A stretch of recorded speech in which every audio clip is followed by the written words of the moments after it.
오늘 하나님께서 우리에게 주시는 말씀은 베드로전서 1장 1절 2절 말씀입니다. 세번역 성경으로 준비했습니다.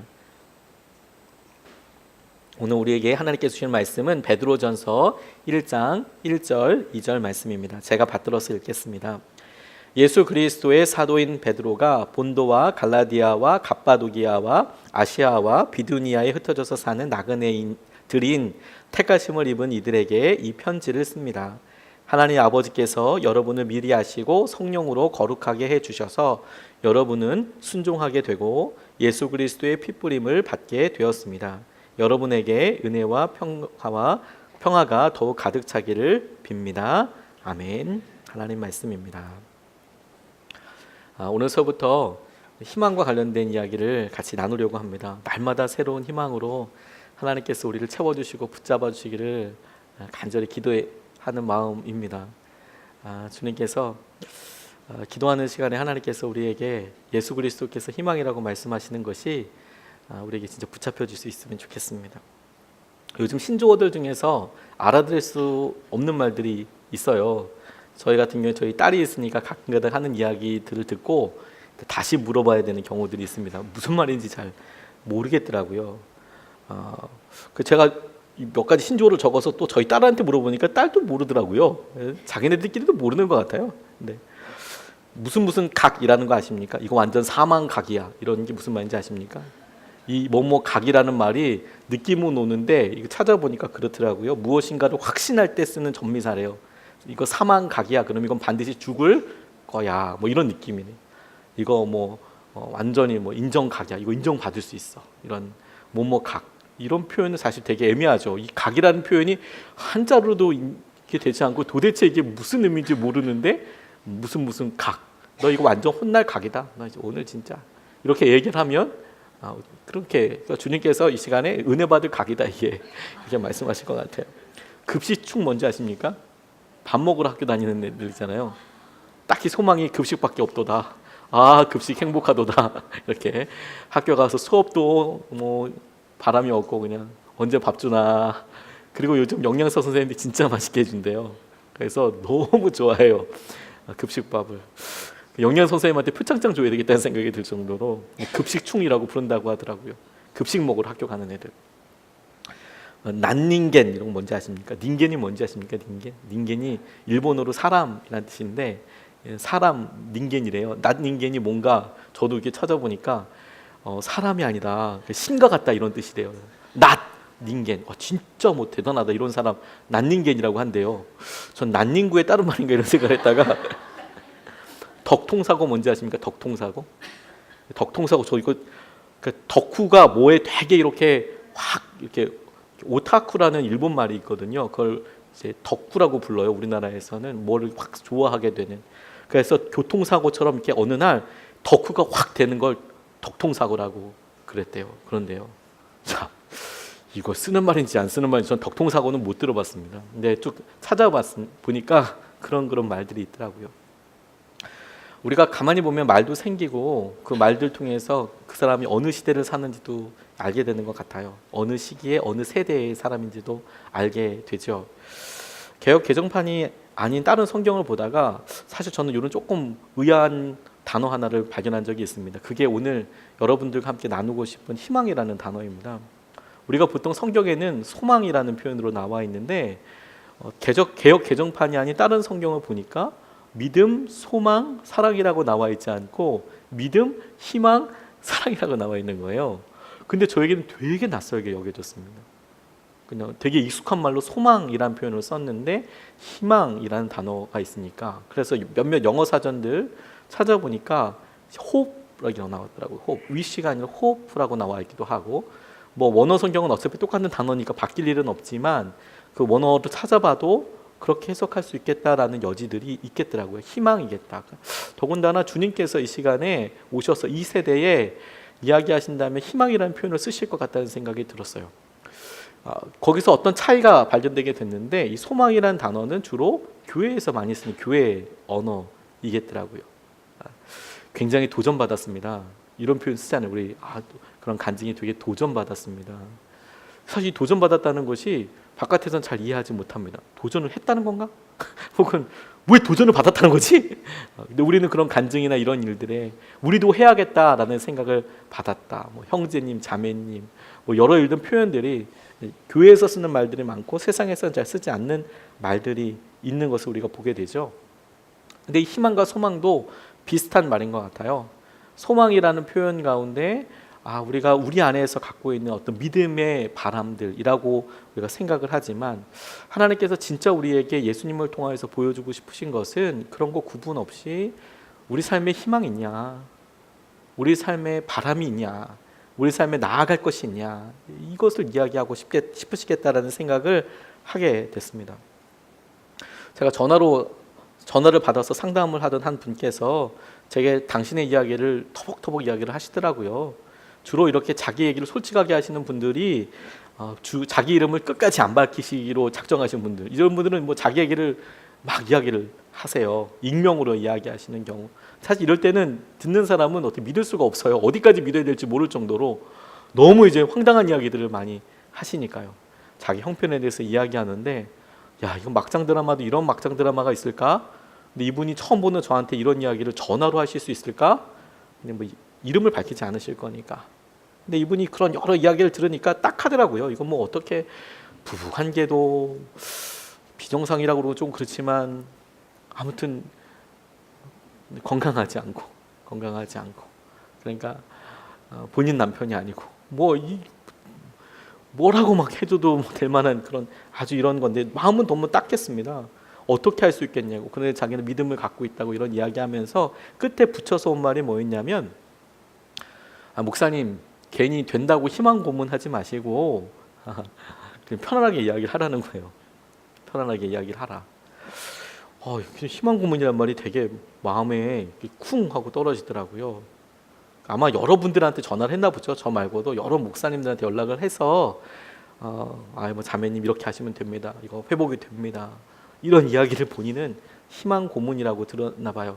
그러니까 포기하지 말고 끝까지 하십시오. 근데 열심히 해봐도 되지 않는다. 그래서 희망을 주는데 그게 고문이다. 그게 오래됐다. 이런 표현을 희망 고문이라는 표현을 쓰거든요. 희망 고문하지 말라. 그런데 사실 저한테 전화해서 제가 그 사건에 그 일에 그런 관계에 분석을 하고 그리고 진단을 하기 원한다면 저한테 올 게 아니라 의사 선생님한테 가시든지 아니면 무슨 뭐 심리 검사를 받든지 그렇게 해야 하겠죠. 저는 그렇게 분석하고 진단을 하는 사람이 아니고 저는 예수님을 전하는 사람이거든요. 그러니까 우리가 믿고 있는 예수님은 희망 그 자체이기 때문에 그것을 빼고 이야기할 수가 없어요. 희망 고문이라고 이야기하지만 예수님 당신이 희망 자체이기 때문에 그러니까 예수님을 빼고 희망이 없다라는 걸 빼고 뭐 이야기할 수 있는 게 없죠. 그러니까 희망 고문하지 마세요. 이런 이야기가 저한테는 그 기독교식으로 얘기하지 말고 이런 느낌으로 저는 다가왔습니다.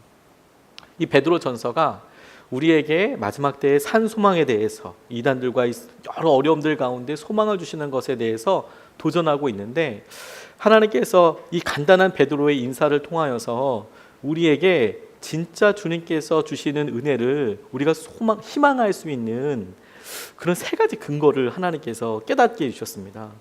우리가 포기하지 않고 희망을 가지고 살아갈 수 있구나. 하나님께서 오늘 본문 말씀을 통하여서 첫 번째로 우리에게 우리가 잘 될 거야. 주님과 함께하면 뭐든지 될 거야. 뭐든지가 아니라 주님이 이끌어 주시는 대로 될 거야. 라고 희망을 가질 수 있는 증거, 놀라운 증거가 뭐냐면 아버지께서 미리 알고 계신다라는 사실입니다.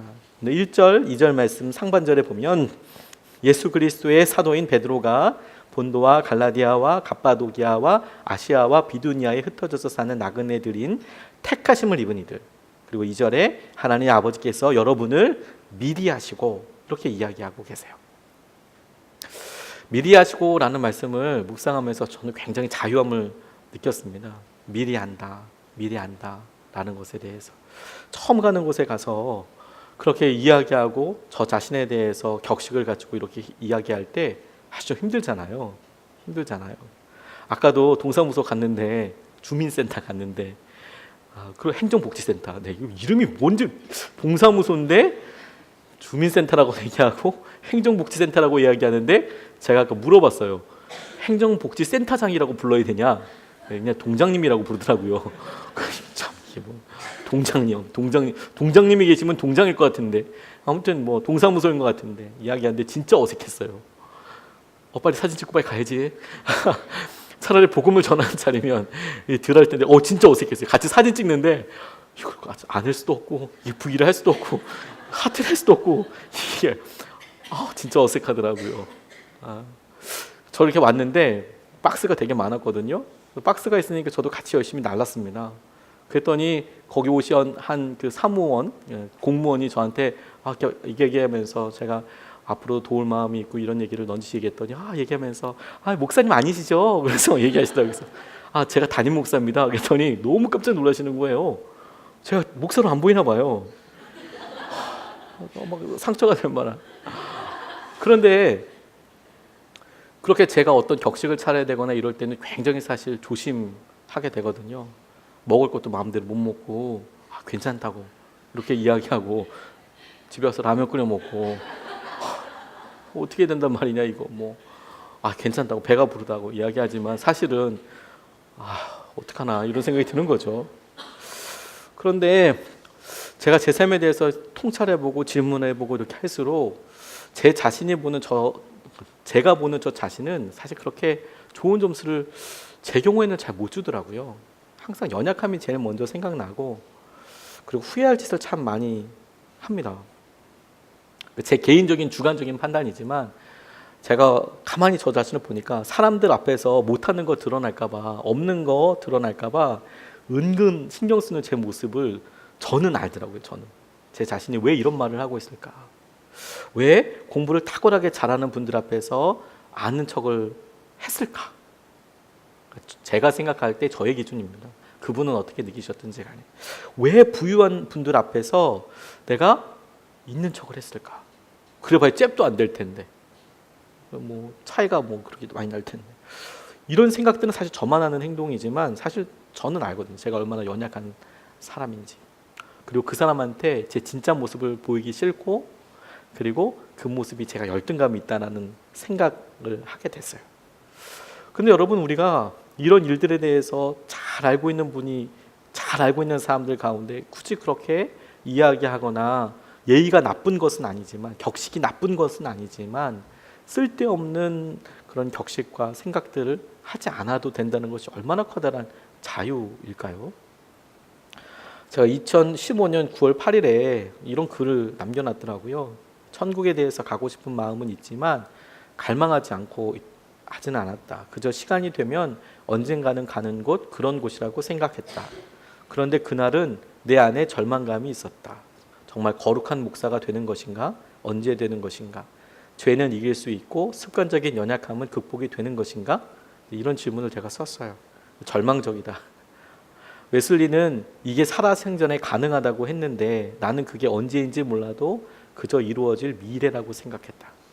그런데 천국을 묵상해 보니 이곳에서 다 이루어지고 다 만들어져 간다면 예수님이 필요 없는 곳이 천국이겠다는 것을 알았다. 예수님 때문에 내가 강할 수 있고 이길 수 있는데 어떻게 하면 될까? 그런데 천국은 주님이 항상 함께하는 곳이다. 이것이 나에게는 이렇게 다가왔다. 그곳에서는 주님과 함께하기 때문에 나의 연약함이 완전히 극복되는 곳이겠다. 어떻게 변할 것 같지도 않은 내가 후회 없이 두려움 없이 주님을 따라갈 수 있는 곳이 천국이다. 왜 이런 표현을 하게 됐냐면 천국에 들어가는 것이 제가 완전한 의인이 되고 제가 연약하다고 생각하는 것들 다 극복한 다음에 갈 수 있는 거라고 한다면 당시에 제가 저를 봤을 때 좋은 점수를 줄 수가 없었어요. 낙제. 제가 저를 이렇게 평가했을 때. 근데 저 스스로가 제 모습에 대해서 다시 고쳐 질문하기를, 그런데 천국이라는 곳에 그러면 누가 갈 수 있나? 내가 갈 수 있나? 내가 완전히 바뀐다면. 그리고 저 자신을 보니까 언제 그러면 상태가 좋은가? 언제 죄를 안 짓고 연약하지 않나? 다른 무슨 때보다도 주님께서 나와 함께 하신다는 것을 내가 먼저 누리고 있을 때, 그럴 때는 연약한 죄 생각나지 않고 하나님의 길대로 뜻대로 가고 있더라고요. 천국을 생각하면서 완전해져서 천국 가는 거 아니고 천국 가서 내가 완전해지겠다는 생각이 들었어요. 왜냐하면 주님께서 함께 하실 때 내가 가장 완전해지는데 천국 가면 주님과 영원토록 함께하게 될 테니까. 그러니까 연약해도 불구하고. 근데 그렇게 믿을 수 있었던 근거가 뭔지 아십니까? 주님께서 저 연약한 걸 아신다라는 생각이 들었어요. 제가 연약한 거, 이렇게 만들어진 거, 제 성품이 제가 평가할 때 모난다고 생각하는 부분들이 있거든요. 그리고 그걸 왜 이런 것들이 생겼을까? 제가 가난한 목회 환경에서 자랐던, 저희 부모님이 목회하실 때 개척교회 상황이 엄청 어렵고 미자리 교회 상황이 엄청 어렵고, 그러니까 제 마음속에 다른 사람들에게 없는, 좋게 표현하면 헝그리 정신이지만 좀 나쁘게 표현하면 경쟁의식 같은 게 있어요. 그러니까 완벽한 이런 것들을 하는 게 있어요. 제가 끊임없이 극복하려고 노력하는 것들 중에 한 가지예요. 그러니까 그 성격이 아주 부요하고, 그리고 아주 무난하게 자랐으면 걱정 근심 없이. 전 그런 분들이 되게 부러워요. 세상 낭만적인 분들 계시잖아요. 옆에 있으면 세상 좋아, 다 좋대, 다 긍정. 야, 저건 믿음이 대단하다. 저는 그냥 가만히만 있어도 진짜 산 같은 그런 가능성들이 생각이 나는데, 그거 제가 어렸을 때 없어봤고 힘들어봤고 고생해봤고 굶어봤고 그런 생각이 있기 때문에 그 자연스럽게 떠오르거든요. 고민하지 않아도 그게 그냥 자연스러워 들어요. 근데 가만 보니까 제 성격의 그런 모습들이 빚어지게 될 때에 영향을 주었던 사건들과 배경들과 이런 것들, 제가 선택한 것보다 선택하지 않은 게 더 많거든요. 제가 저희 아버지 가난하라고 기도했겠습니까? 그냥 아버지가 그렇게 목회하신 거예요. 저는 거기에 목사 아들로 그냥 자라고 평생 같이 산 거고요. 그러다가 저도 목사 된 거예요. 그리고 그 모습을 그대로, 제가 그 믿음을 그대로 갖고 있지만 그 상처도 그대로 제가 갖고 있는 거거든요. 제가 원하지 않았어요. 지금은 자랑으로 여기고 있지만. 근데 그걸 주님께서는 다 알고 계시고 너 왜 그런지 알아, 이렇게 이야기해 주는 거 아니에요? 제가 요셉교구라고 아이들이 어린 그런 신혼부부들 이렇게 목회할 때, 그리고 아이들을 잘 보는 그런 부모들, 그리고 아이들과의 관계를 유심히 보게 됐어요. 근데 한 번은 어느 식당 갔는데 그 중에 어떤 아이가 저희 교우분이 아니었는데 완전히 애가 뒤집어진 거예요. 그런 애들이 가끔 있잖아요. 완전히 뒤집어졌어요. 땡깡을 막 부리니까. 그러니까 앞뒤 모르는 사람들은 이제 계속 눈치를 주죠. 처음에는 이렇게 얘기하다가 이제 계속 쳐다보고, 그리고 이제 들으라고 말을 하는 거예요. 애도 하지 못한다고 얘기를 하죠. 근데 어머니도 이제 들으라고 이제 말하는 거예요. 애한테 말하지만 들으라고. 우리 애가 감기가 걸려서 이렇다고, 아파서 이렇다고 계속 얘기를 하시는 거예요. 아파서 그렇다고 이유를 아는 거죠. 애가 지금 이렇게 짜증을 하고 찡찡거리는 이유가 뭐냐면 아파서 그렇다고, 아파서. 잘 아니까 그렇게 이야기하시더라고요. 제 연약함에 대해서 제가 항상 연약함 앞에 마주하게 되면 오래전에 치유됐다고 생각되는데, 그게 지금도 상처가 나서 누가 소금 뿌려놓은 것처럼 진짜 따갑고 아플 때가 있어요. 그럴 때 하나님이 다 아셔. 내가 이렇게 연약하고 모나고 이렇게 울퉁불퉁 못생긴 거 다 아셔. 그것만한 희망이 없더라고요. 제가 이렇게 했는데 그동안에 잘 숨기고 있다가 확 발각돼서 아싸 걸렸어, 너 이제 너 나가는 거야, 이렇게 한 게 아니고, 제가 여전히 연약하고 그런데 하나님께서 그런 모습을 다 이렇게 아시고, 심지어 제가 이런 저만이 알고 있었던 것들에 대해서 사람들한테 이렇게 드러나게 된다고 생각할 때도 하나님께서 마치 그 엄마처럼, 얘가 가난하게 자라서 그래, 얘가 없어 봐서 그래, 기룡이가 이렇게 어떤 부분에 독하게 여겨지는 부분들이 있다면 그거 얘가 어렸을 때 가난해서 그래, 어떤 걸 특별히 갖고 싶어 그런다면 그거 얘가 없었어서 그래, 그거 아무것도 아닌 것 같지만 그거 너무너무 소중해서 그래. 하나님께서 이렇게 말씀해 주시고 알게 해주신다니까요. 제가 지금도 제 재산 목록 1호처럼 소중하게 갖고 다니는, 보관하고 있는 핸드폰이 하나가 있어요. 그거 사실 비싸지 않거든요. 하지만 그걸 살 때 당시에는 굉장히 비쌌어요. 모토로라라는, 지금은 망한 회사인데 모토로라. 아직 제가 버리지도 않았어요. 근데 충전기가 없어져서 어떻게 켜볼 수 있는 방법도 없어요. 주님 모셔야 켤 수 있을지 몰라요. 그러니까 버리지 못하는 이유가, 저희 아버지께서 정말 어렵고 힘들게 목회하실 때, 제가 알바하고 과외 많이 하고 그럴 때 저희 아버지가 어느 날 저한테 핸드폰 사주신다는 거예요. 저 핸드폰도 굉장히 느끼했거든요. 핸드폰 사는데 딱 가셔서 제일 좋은 거를 사주시겠다는 거예요. 밑도 끝도 없이. 지금이야 할부로 다 됐지만 옛날에는 그거 다 돈으로 냈었어야 됐거든요. 지금은 이제 통신비나 어떻게 짬뽕해가지고 이렇게 적당히 가격이 되지만 그때 당시에는 진짜 비쌌어요. 제 생각에는 50몇만 원인가 그랬던 것 같아요. 되게 비싼 거였어요. 그때. 아버지 그거 사주신다고 그러는 거예요. 근데 본인 생각보다 되게 비싸가지고 사실 돈 제가 냈어요. 제가 돈이 있었거든요. 물론 아버지께서 나중에 갚아주셨어요. 제가 내고 그걸 매월마다 이렇게 해서 할부로 갚아주셨어요, 저한테. 그런데 저한테 어떤 딜레마 같은 게 있었거든요. 어떤 딜레마냐면 저희 집은 가난하고 힘들잖아요. 근데 핸드폰을 못 꺼내는 거예요. 사실 있는 사람들은 그런 고민 안 합니다. 있는 사람들은 그냥 뭐 자연스럽게 쓰지만 내가 없다고 사람들한테 없다고도 얘기하고 힘들다고도 얘기하고 친구들한테는 그렇게 얘기했는데 막상 딱 끝내는데 제일 좋은 핸드폰이야. 잘 사나 보네. 아이고 이제 먹고 살만한가 보다 너. 이런 이야기 듣는 게 사실 이거 없는 사람들만 그런 고민해요. 사실 없는 사람들만. 있는 사람들은 그런 고민 안 해요. 있는 사람은 고민 안 해요. 어떤 기사 보니까 옷 입은 거 이렇게 이야기하는데 잘 어렵고 힘든 사람들은 뭐 몇십만 원짜리 자켓에 뭐 이런 거 이렇게 얘기하거든요. 근데 아주 부유한 슈퍼리치들 얘기 보니까 뭐 5천 원, 2만 원 청바지 이렇게 하더라고요. 비싼 거 안 입는데요. 진짜 부유한 사람들은 비싼 거 안 입는데요. 이게 말이야 이게 몇십만 원짜리 자켓이야 이런 거 이렇게 이야기하는 사람들 사실 좀 어렵게 사시는 분들이래요. 근데 제 안에 그런 게 있는 거예요. 연약한 게. 근데 저만 쭈뼛쭈뼛 되잖아요.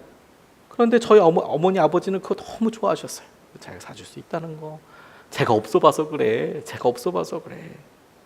제가 베드로전서를 딱 읽고 희망이라는 키워드를 읽을 때 하나님께서 제게 준 첫 번째 희망의 놀라운 근거, 내가 그럼에도 불구하고 하나님과 함께 희망을 가지고 행복하게 살 수 있는 근거, 하나님이 다 하셔. 하나님이 미는 날 다 하셔. 내가 이런 거. 그러니까 내가 뭘 감출 필요도 없고 내가 못났다고 들킬 것도 없고 내가 하나님 앞에 자유할 수 있고 내가 언제든지 다시 시작할 수 있고 이게 얼마나 놀라운 자유고 기쁨이에요. 그러니까 제 마음속에 희망이 있겠더라고요. 무너진 게 아니구나 이게. 내가 지금 이 삶을 원하지 않을 수 있지만 무너진 게 아니고 하나님께서 이렇게 이끌어가 보신 거구나. 미리 하셨으니까. 그게 주님께서 우리에게 이 시대에도 희망을 가지고 살 수 있는 첫 번째 근거라고 말씀해 주셨어요. 두 번째 말씀을 통해서 발견할 희망은요. 주어와 관련되어 있어요. 2절 말씀에 너무 기뻤어요. 제가 이 말씀을 발견하고 묵상하고 깨달아져서 하나님 아버지께서 여러분을 미리 하시고 성령으로 거룩하게 해주셔서 이렇게 나와 있는 거예요. 성령으로 거룩해 해주셔서. 제가 개역 개정판으로도 읽고 세번역으로도 읽고 그렇게 하다가 이 부분에 주어가 하나님께서 성령으로 거룩하게 해주셔서 이렇게 나와 있어요. 거룩하게 해주시는 것에 처음 촉발자 시작하신 분은 하나님이시고 그리고 우리를 거룩하게 실제로 하시는 분은 성령님께서 성령으로 거룩하게 되는 거예요. 이게 제게 엄청 희망이 된 게 뭐냐면 성령님께서 하시는 거구나. 내가 하는 게 아니구나. 이게 제게 너무 큰 위안이 됐어요. 왜냐하면 해보려고 하니까 거룩한 목사가 되어보겠다고 율법적으로도 해보고 날마다 계획표 쪄서 이렇게 해보고 그렇게 하거든요. 해도 봤거든요. 꽤 나름 오래 가요. 한 6개월은 가죠. 근데 제 안에 기쁨도 떠나가고 나중에는 절망감만 있더라고요. 언제 거룩해지는 건가. 심지어 제가 계획했던 대로 하고 있어도 이게 진짜 거룩해진 건가. 내 안에 여전히 살아있는 이 분노와 내 안에 살아있는 여전히 이런 연약함과 죄는 도대체 어떻게 설명해야 되는 건가. 이런 생각이 참 많이 들어요. 그런데 하나님께서 말씀하시길 너 거룩해라 이렇게만 말씀해 놓고 너 왜 안 거룩하냐 이렇게 말씀하셨으면 책임이 다 나한테 있잖아요. 그러면 숨을 데가 없어요. 왜냐하면 이미 제 경우에는 제 결론은 안 거룩해 이런 현실이 딱 맞닥뜨리고 있는데 너 지금 왜 그러냐 이렇게 물어보면 다 제 책임이잖아요. 도망갈 데도 없고 안 돼요 이렇게 이야기할 텐데 이 말씀을 가만히 읽어보면 성령으로 하나님께서 거룩하게 하신다고 말씀하시면, 그러면 이것이 분명히 거룩하지 못하고 연약한 것은 제 흠이고 제 아픔인데, 하나님께서 얘라 이 나쁜 놈아 네 잘못이다 이렇게 얘기하시는 게 아니라 성령님이 그렇게 하시는 거다. 성령님이. 그게 제게 너무 큰 희망이 되는 거 있죠. 왜냐하면 지금도 하나님께서 내 삶에서 역사하실 것을 내가 보고 알게 되는 거잖아요. 히브리서 11장 1절 말씀에 믿음은 바라는 것들의 실상이요 보이지 않는 것들의 증거라는 말씀을 저 너무너무 사랑하고 좋아합니다. 왜냐하면 저는 그 믿음이라는 것이 하나님께서 저희에게만 말씀하시는 거라고 생각했어요. 너 믿어야 돼, 이렇게 말씀하시는 거라고 생각했어요. 근데 말씀을 여러 군데 읽다 보니까 하나님께서, 예수님께서 용서에 대해서 말씀하신 부분들 보니까 7번 용서하면 됩니까 주님? 그랬더니 7번씩 70번이라도 490번 용서해라, 이런 부분들이 있잖아요. 베드로에게 주님께서 너는 490번 발을 정자 세가면서 용서해라, 나는 3번이야, 이렇게 말씀하신 게 아니고, 주님께서 그렇게 용서하라고 하신 이유는 주님이 더 많이 용서하시겠다라는 약속이고, 그리고 그런 선포라는 생각이 들었어요. 근데 믿음을 이렇게 보면서요, 하나님께서 우리에게 믿어라라고 말씀하실 때 똑같이 하나님께서 우리에게 그런 믿음을 갖고 계시다는 것을 알았어요. 기룡아, 네가 정결한 목사가 된다고 이야기했을 때, 거룩한 목사가 되고 싶다고 이야기했을 때 내가 너무너무 기뻤다. 정말 눈물로 하나님께 제가 그렇게 살고 싶습니다 라고 이야기할 때 주님께서 제 마음속에 내가 아멘했다. 야, 너 그렇게 될 거라고 너 진짜 아멘했다. 난 네가 그렇게 변할 줄 믿는다. 하나님께서 우리에게만 믿으라고 말씀해 주시는 것이 아니라, 하나님과의 우리의 관계가 신뢰라면, 내가 하나님을 신뢰하고 하나님을 의지하는 거라면, 근데 그것보다 더 놀라운 한쪽 끝은 주님께서 예수 그리스도의 십자가 사건 이후에도 우리를 믿어주셨다는 거, 신뢰해 주셨다는 거. 충격적인 것은 우리가 아직 죄인이었을 때 우리를 신뢰해 주셨다는 거, 우리를 믿어주셨다는 거, 그 믿음으로 우리를 함께하고 계신다는 거. 그래서 알았어요. 아, 내가 안 되고 연약하지만 주님께서 제 삶에서 이끌어 주시고 붙잡아 주시는 것에 대해서 눈이 열리는 게 이게 믿음인 거구나. 근데 본문 말씀에 성령께서 거룩하게 하신대요. 하나님께서 성령으로 말미암아 거룩하게 하신다. 그러니까 저는 끊임없이 왜 안 되나 이걸 보는 게 아니라, 아, 성령께서 이 일을 하시는 거구나, 성령님을 주목해야 되는 거구나, 성령이 이끄실 것을 놓고 내가 메어 달리고 인도함 받아야 하는 거구나, 이게 중심이라는 것을 알았습니다. 자, 운동을 잘 못하지만 운동의 가장 기본은 힘을 빼는 거라고 들었어요. 제가 제일 운동 오래 다닌 것 중에 하나가 수영 배웠었거든요. 물론 아직도 수영을 못합니다. 오래 다녔지만 이 수영 코치님한테 제일 많이 들었던 말이 뭐냐면, 회원님 힘 빼세요. 힘 빼세요. 뭐 제가 일부러 힘주고 있겠습니까? 힘을 빼고 싶은데 안 되는 걸 어떡해요. 그래서 이 여자분이, 이 코치 선생님이 여자분이었는데 막 덥석덥석 저를 잡아요. 깜짝깜짝 놀랐죠. 왜 잡는 거야, 막. 뭐 또 이게 안 돼요, 막 이러면서 막 이렇게 얘기하시는 거죠. 막 죽이겠더라고요. 이게 물고문할 것 같은 기세예요. 막 그래서 제가 배영하다가 포기했는데요. 자유형은 막 회원님 그게 안 돼요, 계속 얘기하시는데 너무 힘들고, 그래서 한 번은 25m 갔어요. 그랬더니 회원님 되잖아요. 너무 기뻐하셨거든요. 숨 안 쉬고 갔어요. 죽을 뻔했어요. 한 번 가고 나서 다시는 못 오겠더라고요. 힘들다. 이거 언제 끝나는 거야? 항상 수영장 갔다 오면 배가 불러서 내가 무슨 이게 정수기인지 이게 아침밥이 생각이 없는 거예요. 항상 트름하면 이렇게 소독약 냄새 나고. 근데 이제 배영을 하다가 너무 힘들었는데, 배영을 이렇게 손을 쭉 올려가지고 힘을 빼고 이렇게 귀 뒤로 하래요. 그게 죽어도 안 되는 거예요. 그래서 귀 뒤로 손을 올리면 목이 이렇게 물속으로 쑥 들어가고, 그래서 힘을 다 빼면 이게 삼각형이 안 되고 이렇게 되고, 하트를 그리는 게 나을 정도입니다. 이게 저한테 완전 딜레마인 거예요. 선생님이 양보하지 않고, 아니 손을 쭉 펴고 힘을 빼고 다리를 저으세요. 배영 쉬워요. 배영이 세상에서 제일 힘들어요. 제일 힘들어요. 이 힘을 빼기 위해서 다른 곳에다 힘을 줘야 되더라고요. 다른 곳에다가. 믿음이 여러분, 왜 안 될까요? 왜 우리가 자꾸 낙담하고 어려워하고 힘들어할까요? 성령님께서 우리 가운데 싸우시는 제일 첫 번째 것이 우리를 거룩하게 하시는 거라는 생각을 하게 됐어요. 근데 우리 실제로 거룩하게 잘 안 되는 것 같아요.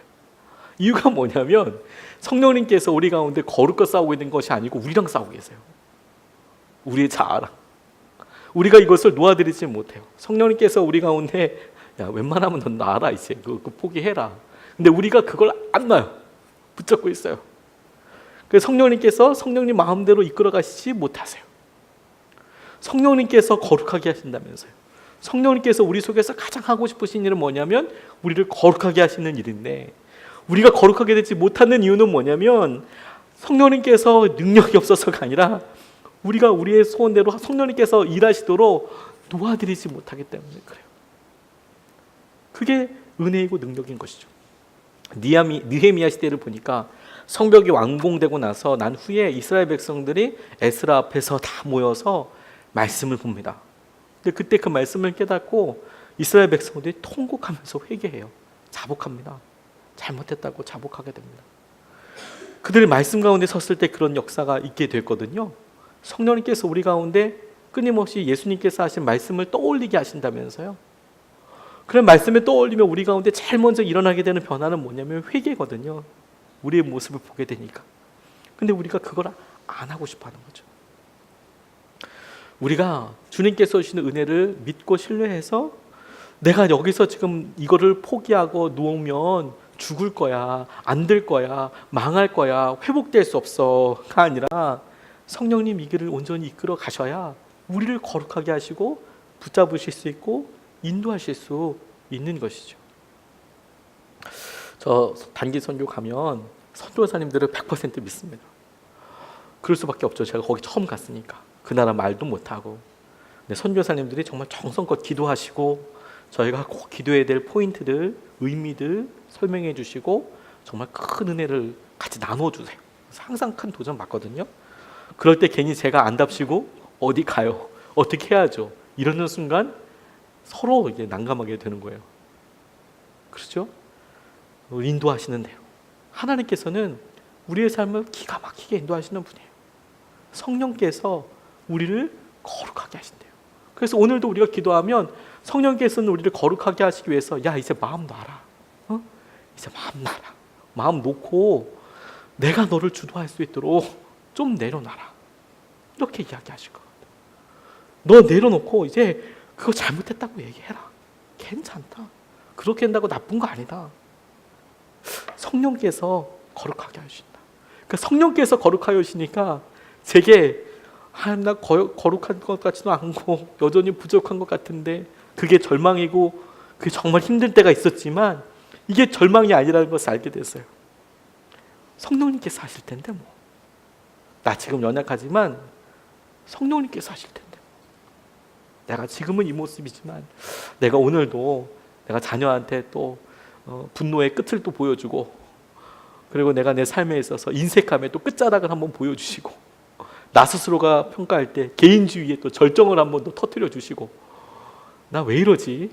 이런 생각을 하더라도 한 것은 사실이고 거기에 대해서 용서를 구해야 될 것도 사실이지만 그 마음 자체에 매여있지 않고 성령님께서 거룩하게 하시는데 뭐. 그래서 그걸 절망 갈망하고 성령님 앞에 매어 달리고 내어드려야 한다는 거예요. 그래서 우리가 희망이 있어요. 성령님께서 하실 거기 때문에. 오늘 우리가 또 뭘 결단해가지고 하자 그러면 희망이 없어요. 그거 오래 안 가요. 근데 오늘 우리가 뭘 붙잡으려고 하냐면 성령님께서 하십시오. 그래서 성령님은 하실 수 있으니까 우리에게 엄청난 희망이죠. 두 가지 나눴어요. 성령님께서 우리를 잘 아세요. 하나님께서. 그러니까 뭐 숨길 필요도 없고 너무 자유하고 희망이 있어요. 두 번째로 성령님께서 우리를 거룩하게 하신대요. 그래서 우리의 연약함이 허물이 되지 않아요. 성령님께서 일하실 놀라운 그 플레이 그라운드가 되는 거죠. 운동장이 되는 거예요. 필드가 될 거예요. 마지막으로 주님께서 놀랍게 약속하신 것이 뭐냐면 2절 말씀에 보니까 하나님 아버지께서 여러분을 미리 하시고 성령으로 거룩하게 해주셔서 여러분은 순종하게 되고 예수 그리스도의 핏부름을 받게 되었습니다. 여러분에게 은혜와 평화가 더욱 가득 차기를 빕니다. 제가 여러분은 순종하게 되고 성령으로 거룩하게 해주셔서 거기에 같이 걸리거든요. 성령으로 여러분은 순종하게 되었습니다 라는 거예요. 물론 이 본문의 뜻은 성령이 우리를 거룩하게 하시고 우리를 순종하게 하셔서 결국에는 예수님을 영접하게 되었고 우리가 구원을 받게 되었습니다. 그리스도의 핏부림을 받아서 죄가 용서받았습니다 라는 맥락입니다. 그런데 이 말씀을 이렇게 적용할 수도 있겠더라고요. 성령께서 우리가 구원받을 때 하신 놀라운 능력을 보니까 성령님께서 우리를 순종하게 하신 거구나. 우리가 우리 자아와 스스로 결단해서 주님을 믿고 따른 것 같지만 성령께서 우리를 거룩하게 하셔서 성령님께서 우리를 순종하게 하셔서 그리스도의 핏부림까지 받게 해주셨구나. 그래서 핏부림을 받게 해주신 것이 너무 감사하고 그 구원이 너무 아름답고 기쁘지만 같이 오늘 약속으로 붙잡고 싶은 세 번째 마지막이 뭐냐면 성령님께서 순종하게 하여 주신다면 하나님이 순종이 안 돼서 난 너무 힘든데 근데 성령님께서 우리를 순종하게 하여 주신다면 하나님 그 일을 오늘 우리에게 이루어 주십시오. 오늘 우리에게 이루어 주십시오. 성령님께서 이거 이끌어 주십시오. 이거 만지십시오. 다니엘서에 나오는 대로 다니엘서에서 그가 기도하고 21일간이나 기다렸습니다. 10장 말씀해 보니까 그 사이에 다니엘 아무것도 몰랐습니다. 그냥 피곤하고 지치고 하나님께서 인류의 마지막 때에 대하여 보여주시고 그 보여주신 환상에 대해서 감당할 수 있는 능력이 그가 없었습니다. 그래서 하나님께 기도했습니다.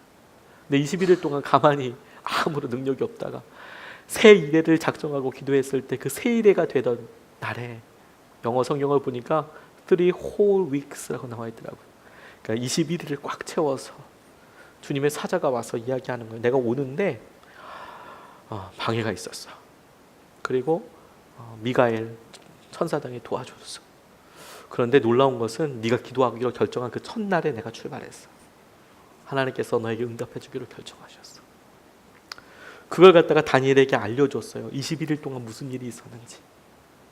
21일 동안 다니엘은 사실 아무것도 몰랐거든요. 그냥 기도했어요. 날마다. 이 뜻이 뭔가요? 정말 마음에 진이 빠지도록 그냥 고민했어요. 성경 말씀을 보았을 때. 나중에 알고 보니까 그때 하나님께서는 가만히 계신 게 아니고 하나님께서 끊임없이 그 주님의 사자가 다니엘에게 오기 위해서 계속 시도하고 뿐만 아니라 어려움들을 극복하게 하시고 도움을 받아서 여기까지 오게 하시는 하나님의 일들이 보이지 않는 곳에서 놀랍게 있었더라고요. 성령님께서 우리가 알지 못하는 곳에서 참 놀랍게 일을 하고 계세요. 우리가 보고 있는 일만 다가 아니에요. 우리가 오늘 분주한 마음으로 왔는데 이 분주한 마음으로 와서 우리가 우리 스스로 평가할 때 우리가 살 수 있고 계획할 수 있고 우리가 영성 읽을 때 쓸 수 있는 떠올릴 수 있는 수준의 일들만 한 것은 아니에요. 그게 은혜가 아닌 건 아니죠. 그것도 충분한 은혜이죠. 하나님께서 오늘 여러분들을 위해서 몇십 번, 몇백 번, 몇천 번 일하는지 우리가 셀 수 있는 사람은 아무도 없어요. 근데 성령님께서 그 많은 것들을 점을 찍어서 착점하셔서 우리 이끌으셔서 마침내 우리를 순종하게 하신다니까 그게 참 너무 감사한 거죠. 성령님께서 우리를 순종하게 하시겠다. 최근에 어떤 허물 많은 목사님과 관련된 이야기를 들은 적이 있어요. 그 허물 많은 목사님 그냥 이렇게만 표현하는 이유가 문제가 될 수도 있기 때문에 그런 허물 많은 목사님을 담임 목사님으로 여기는 분이 본인의 심정으로 이제 그 담임 목사님에 대해서 이야기를 하는데 저는 이분의 마음을 100% 동의하지는 않습니다. 그런데 같이 나누고 싶은 부분이 있어서 같이 좀 소개를 하고 싶어요. 성도님 이렇게 서로 얘기하다 보니까 이분이 막 TV에도 나오고 막 그러니까 손가락질 받는 목사님네 교회 왜 가냐 도대체 이런 이야기를 이제 하는 거죠. 아니 재정적으로도 그렇고 막 그렇다고 의심이 그렇게 많은데 그거 어떻게 가냐 이렇게 이야기를 하니까 그런 소리 한두 번 듣겠습니까? 또 친한 사람들끼리는 이제 얘기하잖아요. 너 교회 옮겨야 돼 너 이렇게 얘기하기도 하고. 근데 이분이 자기의 이제 친구니까 이제 본심을 그 교회에 그냥 무지컨이 남아있는 사람들의 그냥 마음을 이야기하더래요. 제가 그 마음만 받았어요. 이분이 남아있는 게 옳다 그러다라고 평가하는 게 아니고, 근데 그분의 경우는 남아 계셨어요. 뭐라고 이야기하냐면, 야, 우리가 바본 줄 아냐? 다 안다. 그 목사님 그런 거 다 안다. 그럴 수 있을 거라고도 생각한다. 또 실제로 그런 부분이 있다고도 생각한다. 우리가 바본 줄 아냐? 다 안다. 다 아는데 왜 그러냐 그러면. 다 아는데 왜 안 나오고 그러냐. 성도님들도 그분의 연약함을 다 알아요. 그리고 가끔은 본인 생각에도 진짜 좀 주책이다 이런, 왜 해놓고 욕을 먹지? 이런 생각이 이해 안 되는 그런 부분들도 있대.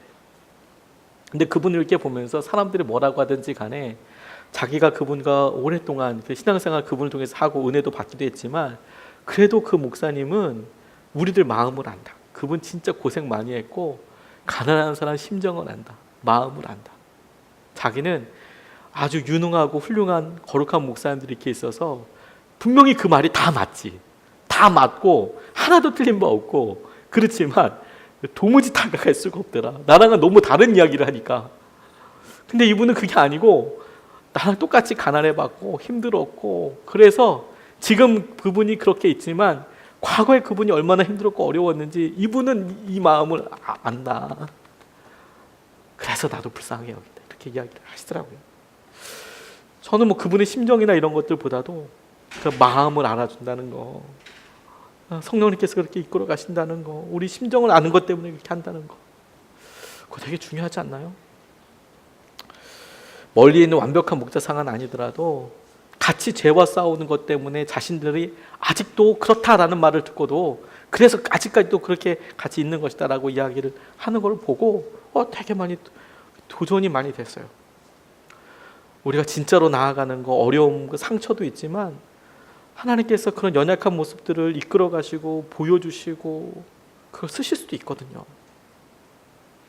제가 주기철 목사님 참 사랑하고 존경하게 되는 계기가, 그분에 대해서 너무도 많은 이야기, 좋은 이야기를 참 많이 들었거든요.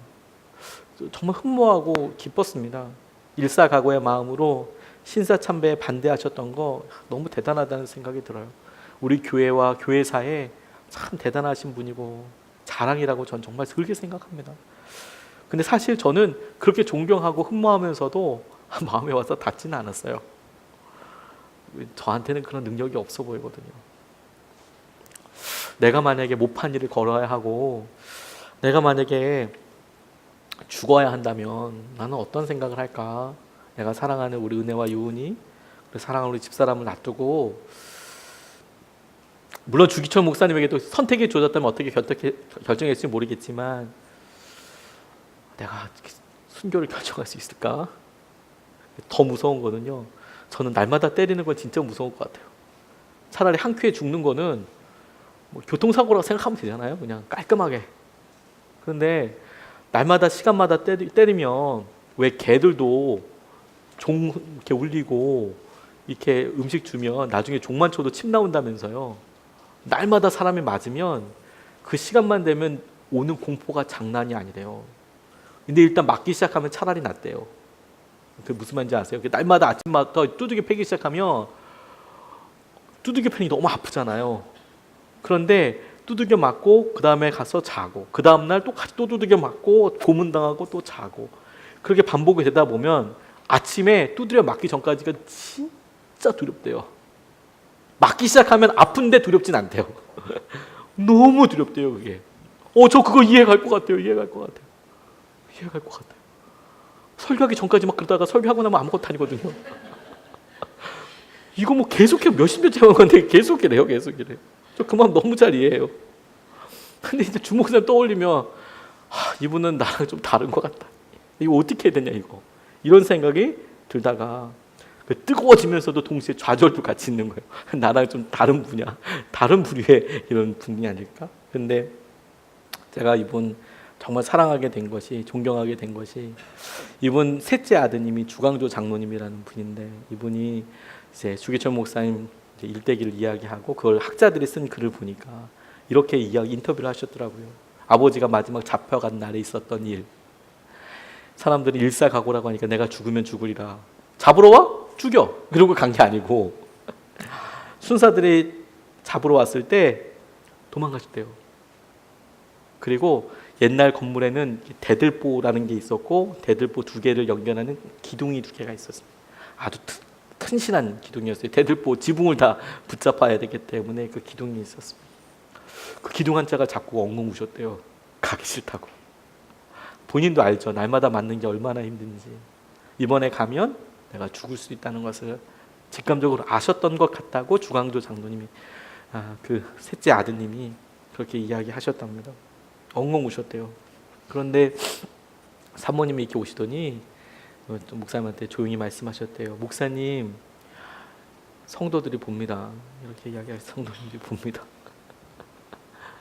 그러니까 이렇게 막 울다가 이 깍지 푸시고 문 열고 잡혀가셨대요. 그리고 그냥 그게 마지막이었대요. 저 그 얘기 듣고 마음속으로 정말 많이 울었어요. 남의 연약한 보고 왜 좋아하냐 그게 아니고요. 그런 연약한 모습 사실 저 그럴 것 같거든요. 만약에 저한테 순교의 영광이 주어진다면 저는 여러분들이 실망스러울지 몰라도 많이 울지도 몰라요. 어쩌면 안 가겠다고 이야기할 수도 있어요. 끌려갈 수도 있어요. 내 발로 걸어가는 게 아니라 끌려갈 수도 있어요. 그러고도 좋게 남음이 있을 만큼의 연약한 사람일 수도 있어요. 모르겠어요. 저 아직 안 당해봤으니까. 지금 말은 이렇게 해도 또 당당하게 걸어갈 수 있지 않겠습니까? 근데 적어도 제가 지금 이 마음을 봤을 때 혼자 저만 알고 있는 막 이런 걸 이렇게 살짝살짝 보면 진짜 연약하다. 그런데 주기철 목사님 어떻게 그렇게 그 길 가셨나? 그렇게 보니까 본인도 두렵고 어렵지만 주님께서 그 순간에 힘을 주셔서 순종하게 해주시는 거구나. 힘을 주셔서 그렇게 할 수 있게 하는 거구나. 그래서 만약에 저도 똑같은 장면과 똑같은 상황에 주어지게 된다면 저 스스로 나 그렇게 할 수 있을까?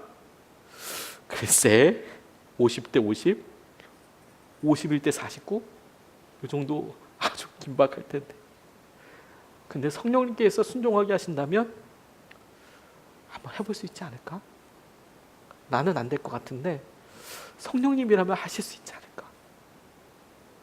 근데 그렇게 깨닫고 고백하고 나니까 제가 하고 싶은데 제가 지금 못하고 있는데 순종하겠다고 말씀은 진짜 100번도 더 드렸는데 못하고 있는 여러 일들에 대해서 저는 항상 죄책감과 어려움과 이거 어떻게 되나 이런 생각을 갖고 있다가 성령님께서 순종하게 하신다 그러면 나는 지금 연약하고 나는 지금 부족해도 성령님께서 내 마음에 힘을 주시고 공급해 주시고 그리고 어린아이를 일으키고 넘어지면 일으키고 넘어지고 일으키고 넘어지고 하다 마침내 지 두 발로 걷게 되는 것처럼 저도 이렇게 세우고 넘어지고 이렇게 넘어서 이럴 수는 있어도 보기에 좀 추할 수는 있어도 성령님께서 순종하게 하실 때 내가 그 길을 갈 수도 있겠구나.